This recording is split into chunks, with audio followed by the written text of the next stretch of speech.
Namaste. Namaste, everybody. You can't take Krishnadas anywhere, but here he is, and here I am. So I just left Krishnadas in California, and he's on tour now on the West Coast. Where are you, Krishnadas? Seattle. Oh, Portland. Portland, right. See, that's what happens. Yeah. So we're here to just that we will be joining the chanting of Hanuman Chalisas on Hanuman Jayanti, which is April 23rd. And I think many of you know that though I'm from India, I actually learned the Hanuman Chalisa from Krishna Das, right? You say so. Or another lifetime. Yeah, and we of course we learned it when we were in India with Maharaj-ji, and for us it wasn't anything spiritual. It wasn't. It was simply a way to be able to spend more time in his presence because he would call us to sing with him, and so my Ramesh Das and I spent the whole rainy season of 1971 up in the mountains with Ram Das and others. And we went through it letter by letter because we didn't speak Hindi. We had to learn the alphabet, and we went through it letter by letter, transliterated it into English, tried to figure out how to pronounce it, and we were only fairly successful. In fact, the first time we sang it to Maharaji, he tried to correct me on Bidyawan. I think it's verse 6. And I just went, and my mind stopped, and he looked at me and he cracked up. He said, okay, just sing. And he never corrected us again. But But you yeah, self-corrected, I think. I'm sorry? Whatever I said, you self-corrected because you continued to chant it and get the Yeah, transliteration available for everyone, right? yeah. I mean, it's been 50 years. I still don't do it correctly, but I'm working on it, you know.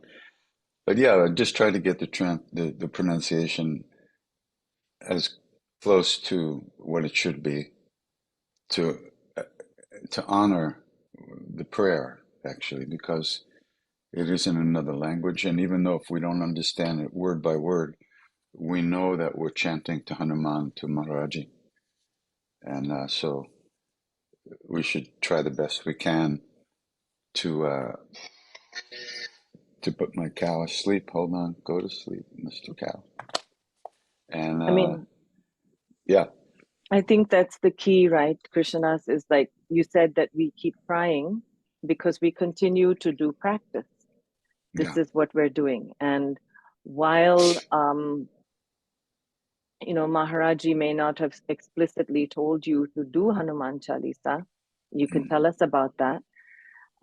When we were with Ma, that was very much what she prescribed for us to do. If we went to her with any question, as a way to find the truth inside of ourselves, to feel better ourselves, but also to offer as a prayer for other beings. If someone was suffering, or someone in your family is suffering, or there's a situation that's difficult. yeah.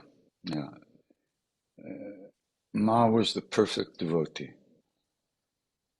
She was the perfect devotee. And to be around her was extraordinary. And for her, Maharaji was God, God, God itself, himself, herself. And everything she did was devoted to that love. And she is the love. And yet, in her actions, she manifested the love and showed us the love. And the Hanuman Chalisa was our entrance into that love. And of course, Maharaji also said that Hanuman Chalisa can actually change karmas, can purify karmas, and that every line, every word of Hanuman Chalisa is Maha Mantra, is the great name, the great mantra. So Exactly. it's very, very powerful practice. And in fact, one time she was teasing me. She said, "Look, why are you? How did you become the big kirtanwala in the world? How did that happen?" Huh? And I said, "Ma, you know how that happened. It was all Maharajji's Leela." She said, "Everything came from Hanuman Chalisa." Mm. Well, So Hanumanji is not a renunciate. The path of Hanuman for us humans is not a renunciate path. He allows us to satisfy the desires that we need, to feed ourselves in the ways we need to be fed, to feed others, our family, our friends, and all beings, and uh, and ultimately to merge into his state. That's what he. But you can't. Maharaj said it. You can't talk to a hungry person about God. Feed them first, and feeding our own hearts is Hanuman Chalisa. It does that. It feeds the deepest part of our being. So, and when we feed our own hearts, um, and we share the practice in this way, how is that helpful for not just us? it's helped the vibrations, the intention that we bring to it. It, it goes on purifying the atmosphere and purifying our hearts and opening into the flow of grace that is Hanumanji. And it works. It's not something that you understand here. You do the practice and it changes us from the inside. You don't have to have a big ego trip about it. You just do your practice and live your life. And as you move through your life, it it gets clearer and more open and more loving and Yeah. more compassionate. One of the great things that I learned from learning the Hanuman Chalisa is also us sharing it together in a group and how powerful that can be. Not only when we do it as our individual practice, but also when we chant together with others.